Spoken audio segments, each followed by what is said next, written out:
नमस्कार मित्रांनो, study spark with प्रियावर तुमचे स्वागत आहे. मित्रांनो, सूक्ष्म अध्यापन टाचनवही अर्थातच मायक्रो टीचिंग लेसन प्लॅनची आपण सिरीज सुरू केली आहे. तर आज आपण चेतक बदल, स्टिम्युलस व्हेरिएशन हे कौशल्य बघणार आहोत. मित्रांनो, या अगोदर आपण प्रस्तावना कौशल्य, फलक लेखन कौशल्य, प्रश्न कौशल्य, स्पष्टीकरण कौशल्य आणि शैक्षणिक साहित्याचा वापर इत्यादी कौशल्य बघितले आहे.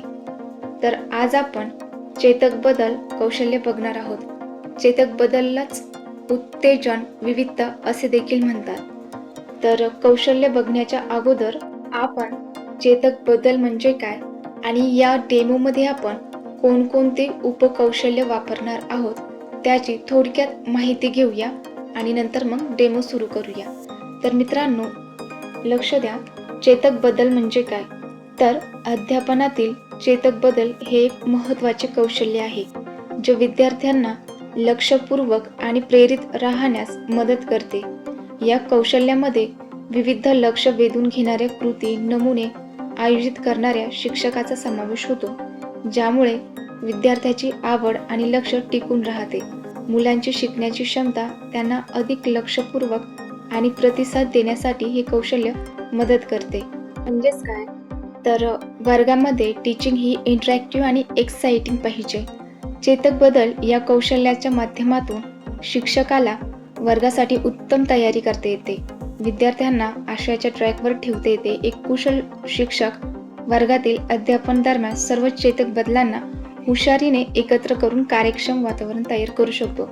तर यामध्ये चेतक बदल कौशल्यामध्ये कोणकोणत्या गोष्टी शिक्षक करू शकतो तर थोडक्यात बघूया आपण. तर सर्वात पहिले आवाजामध्ये बदल करणे, कधी हळू तर कधी जोरात. म्हणजेच डेफिनेशन काही सांगायचं असेल तर तेव्हा रिपिटिशन करणे आणि काहीतरी एखाद्या शब्दावर जोर द्यायचा असेल तेव्हा थोडा आवाजाची तीव्रता वाढवणे. त्यानंतर हालचाल बदलणे, एकाच ठिकाणी उभा न राहता हालचाल करणे. म्हणजे एकाच ठिकाणी उभा न राहता हालचाल करत असल्यामुळे विद्यार्थ्यांचे लक्ष राहते. त्यानंतर हातवारे, चेहऱ्यावरील हावभाव वापरणे. तर मित्रांनो, जेव्हा पोयम वगैरे किंवा काहीतरी आपण इंटरेस्टिंग सांगत असतो तर त्यानुसारच शिक्षकाचे हावभाव पाहिजे. आणि काहीतरी ऐतिहासिक घटना किंवा शिवाजी महाराज वगैरे यांच्याबद्दल सांगत असेल तर तशीच प्राऊडची जी फिलिंग आहे ती त्यांच्या चेहऱ्यावरती दिसायला हवी. त्यानंतर प्रश्न विचारून विद्यार्थ्यांना सहभागी करणे. तर यामध्ये देखील प्रश्न विचारण्यासाठी त्या प्रकारचे चेहऱ्यावरती हावभाव पाहिजे. नेक्स्ट, फळ्यावर चित्र, तक्ता, आकृती दाखवणे. शिकवताना चार्ट, मॉडेल आणि पॉवर पॉइंट वापरताना चेतक बदल कौशल्य महत्त्वाचे ठरते. तर मित्रांनो, चेतक बदल म्हणजे काय? तर शिक्षकाने विद्यार्थ्याचे लक्ष कायम ठेवण्यासाठी शिकवण्याच्या पद्धतीत सतत बदल करणे म्हणजे चेतक बदल होय. जसे की आवाज, हालचाल, शिकवण्याची पद्धत, शिकवण्याचे साहित्य, फळ्यावर लिहिण्याची शैली, प्रश्न विचारण्याची पद्धत इत्यादी गोष्टी. मित्रांनो, लक्षात ठेवा, स्टिम्युलस व्हेरिएशन मुळे वर्गात उत्सुकता, सक्रियता आणि आनंदी वातावरण तयार होते. आणि अध्यापन करताना शिक्षकाचे काही वर्तन निरीक्षणक्षम असतात व ते शिक्षकाच्या कृतीतून दिसून येतात. संबंधित वर्तने विद्यार्थ्याचे अवधान म्हणजेच लक्ष खेचण्यास व टिकविण्यास परिणामकारक असतात. शिक्षकाचे हावभाव व मुलांचे आकलन यांच्यात साहचर्य असते. बदलत्या विविध उद्दीपक संवेदनामुळे अवधान म्हणजेच लक्ष जे अध्ययन प्रक्रियेसाठी आवश्यक असते ते केंद्रित होते व टिकवता येते. चेतक बदलामुळे ज्ञान ग्रहणासाठी ज्ञानेंद्रियांना आलटून पालटून आव्हान मिळत असते. त्यामुळे चेतक बदल कौशल्य खूप जास्त इम्पॉर्टंट आहे. तर मित्रांनो, स्टिम्युलस म्हणजे काय? अशी क्रिया जे विद्यार्थ्यांना शारीरिक किंवा मानसिक क्रियाकलाप किंवा प्रतिसादांना गती देते आणि ती वाढविण्यास मदत करते. आणि व्हेरिएशन म्हणजे काय? तर व्हेरिएशन म्हणजे विविधता. म्हणजे अशी क्रिया किंवा सामग्री जे सजीवपणे समजावून सांगण्यासाठी आणि वर्गातील अध्यापनातील कंटाळा दूर करण्यासाठी, उत्सुकता वाढविण्यासाठी केला जातो. मित्रांनो, चेतक बदल म्हणजेच शिक्षकाच्या वर्तनाचा संच, जो चेतक भिन्नतेच्या कौशल्यामध्ये विद्यार्थ्याचे लक्ष अधिक सुरक्षितपणे टिकवून ठेवतो. आणि चेतक बदल कौशल्याचा मुख्य उद्देश असतो विद्यार्थ्याचे लक्ष सतत सक्रिय ठेवणे, वर्गात उत्सुकता ठेवणे किंवा निर्माण करणे आणि एकसारखेपणा टाळणे. मित्रांनो, चेतक बदल कौशल्य यामध्ये आपण कौशल्य उपघटक कोणकोणते वापरणार आहोत, तर सर्वात पहिले शिक्षकाची हालचाल, शिक्षकाचा हावभाव, 3 नंबर विद्यार्थ्याचा शाब्दिक सहभाग, 4 नंबर विद्यार्थ्याचा कृतीयुक्त सहभाग, 5 नंबर बोलण्याच्या पद्धतीत बदल, 6 विद्यार्थ्याचा सक्रिय सहभाग, 7 हाताचे हातवारे, 8 संवाद शैली बदल, 9 पाठाच्या उद्दिष्टांना पोषक, 10 उद्देशपूर्ण हालचाली, 11 मुद्दाम विराम घेणे, 12 शिक्षकाच्या चेहऱ्यावरील हावभाव इत्यादी कौशल्य उपघटक आपण आजच्या या 5 मिनिटाचा जो डेमो असतो त्यामध्ये वापरणार आहोत. तर मित्रांनो, या ठिकाणी आपण वर्ग 6वा, विषय भूगोल, पाठ क्रमांक 8वा, पाठ्य घटक नैसर्गिक संसाधने, दिनांक तुमचा जो आहे तो, वेळ 5 ते 7-8 मिनिट असते, नियोजन अध्यापन. तर मित्रांनो, आपण आपला डेमो सुरू करूया. चेतक बदल कौशल्य. तर मित्रांनो, यामध्ये शिक्षक आणि विद्यार्थी कृती तसेच कौशल्य उपघटक हे 2 कॉलम दिलेले असतात. तर सुरू करूया. शिक्षिका: नमस्कार विद्यार्थी मित्रांनो. विद्यार्थी: नमस्कार मॅडम. शिक्षिका: आज आपण नैसर्गिक संसाधने हा पाठ्यघटक जाणून घेणार आहोत. विद्यार्थी लक्षपूर्वक ऐकतात. कौशल्य उपघटकामध्ये लिहायचं शिक्षकाचे हावभाव. यानंतर शिक्षिका: ज्या नैसर्गिक घटकांचा मानव वापर करतो त्यांना नैसर्गिक संसाधने असे म्हणतात. विद्यार्थी श्रवण करतात. कौशल्य उपघटकामध्ये लिहायचं शिक्षकाची हालचाल.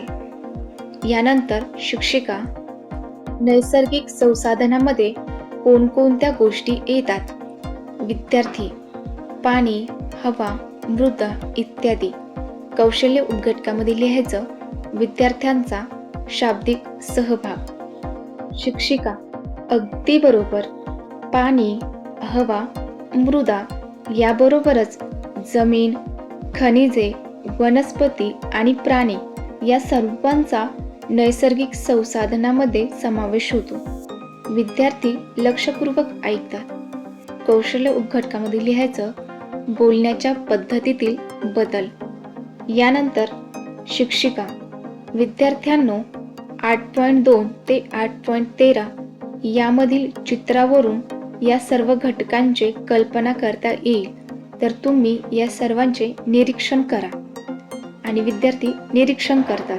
कौशल्य उपघटकामध्ये लिहायचं विद्यार्थ्यांचा कृतीयुक्त सहभाग. तर मित्रांनो, या ठिकाणी तुम्ही मी ज्याप्रमाणे चित्र दाखवत आहे त्याप्रमाणे चित्र दाखवायचं किंवा मग बुकमध्ये असतं तर ते विद्यार्थ्यांना बघायला सांगायचं, त्यांचं निरीक्षण करायला सांगायचं आणि विद्यार्थी ते बघायला सुरुवात करतात. त्यानंतर शिक्षिका: वरील आकृतीमध्ये काही ठिकाणी व्यक्ती स्वतः विविध गोष्टी करताना दिसत आहे.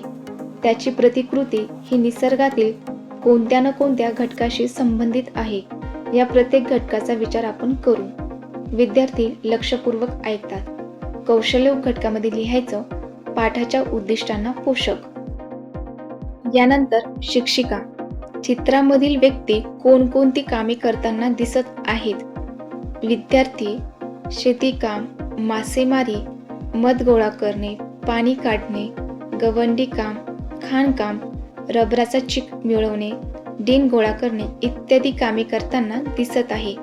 आणि कौशल्य उपघटकामध्ये लिहायचं विद्यार्थ्यांचा शाब्दिक सहभाग. यानंतर शिक्षिका: अगदी बरोबर. मला सांगा 8.2 मध्ये शेतकरी काय करताना दिसत आहे? विद्यार्थी: बैलाच्या सहाय्याने शेतकरी जमीन नांगरताना दिसत आहे.